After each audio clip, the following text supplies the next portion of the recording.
सिंधी समाज के खिलाफ अपशब्द और अब भारत रत्न डॉक्टर बाबा साहेब आम्बेडकर का अपमान। उल्लासनगर में जितेंद्र अवार्ड के खिलाफ एनसीपी अजित पवार गुट का आंदोलन। अवार्ड के पोस्टर फाड़कर की जोरदार नारेबाजी। राष्ट्रवादी कांग्रेस के शरद पवार गुट के नेता जितेंद्र अवार्ड ने कल महाड़ में मनुस्मृति जलाई। साथ ही भारत रत्न डॉक्टर बाबा साहेब आम्बेडकर की फोटो वाला पोस्टर फाड़ दिया।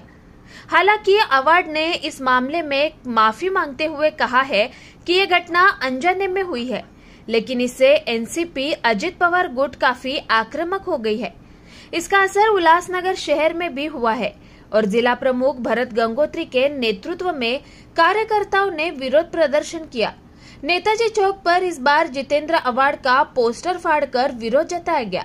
इस दौरान कार्यकर्ताओं ने नारेबाजी की और केस दर्ज करने की मांग की है। भारत रत्न श्री बाबा साहब अम्बेडकर जी का जो अपमान पूर्व मंत्री जितेंद्र अवार्ड जी ने जो किया है, राष्ट्रवादी कांग्रेस पार्टी उसका पुरजोर से विरोध करती है और पूरे शहर में विरोध प्रदर्शन चालू है और पूरे शहर में जितेंद्र अवार्ड जी के खिलाफ आक्रोशों का विरोध है।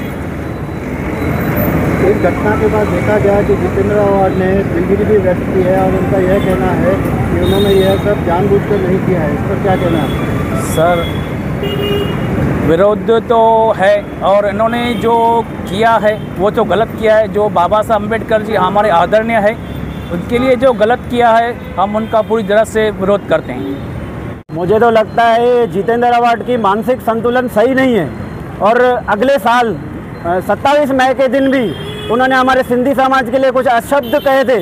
हम लोग सिंधी समाज और डॉक्टर बाबा साहेब आंबेडकर पूरा समाज इनका निषेध करते हैं।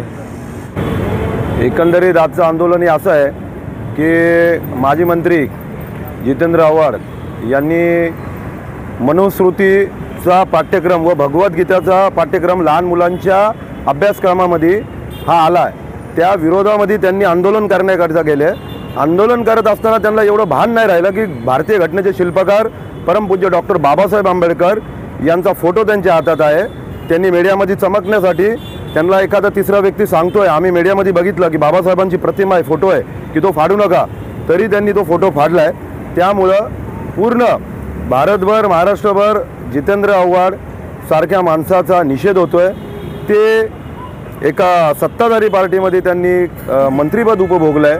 मंत्रिपद उपभोगलं असणाऱ्या माणसाला हे असं कृत्य शोभत नाही। यामुळे त्यांच्यावरती आम्हाला प्रश्नचिन्ह निर्माण होतं की भेड़ के खाल में कई भेड़िया तो नहीं है की सेक्युलरपणाचा आव आणायचा आणि हेतुपुरस्पर एवढ्या मोठ्या महापुरुषाचा फोटो फाडण्याचा आणि त्यानंतर दिलगिरी व्यक्त करायची ही जणू परंपरा। मनुस्मृतीला तुमचा विरोध आहे का? मनुस्मृतीला त्याच्यावरती पण येतो। मनुस्मृतीला आमचा विरोध असणारच आहे। जरी आम्ही सत्तेमध्ये असलो तरी बाबासाहेबांनी मनुस्मृती का फाडली होती, मनुस्मृती काय आहे हे बऱ्याचशा इतर समाजाच्या लोकांना हे माहिती नाहीये। मनुस्मृतीचा विरोध हा आमचा कायम असणार आहे। पण त्यांनी माफी मागितली पहिल्याच दिवशी, पण दुसऱ्या दिवशी आंदोलन करायची गरज काय मग? माफी मागितल्यानंतर साहेब हे तर ट्रेंडच आहे ना। तुम्ही चूक करणार, एवढ्या मोठ्या महापुरुषाचा फोटो फाडणार किंवा याच्यासारख्या आणखीन चुका करणार आणि माफी मागायची। मग माफी मागितली म्हणजे आंबेडकरी अनुयायी किंवा इतर जे पक्ष आहेत त्यांनी शांत बसायचं का? याच्यावर तुम्ही काय कारवाईची मागणी करताय? त्यांच्यावरती कायदेशीर गुन्हा दाखल व्हावा। आज हे आम्ही अशा प्रकारे आंदोलन केलंय। उद्या आम्ही तहसील ऑफिसला जाऊन त्यांच्याविषयी रीतसर तक्रार देणार आहोत आणि पोलीस स्टेशनलाही त्यांच्या विरोधात तक्रार होणार आहे।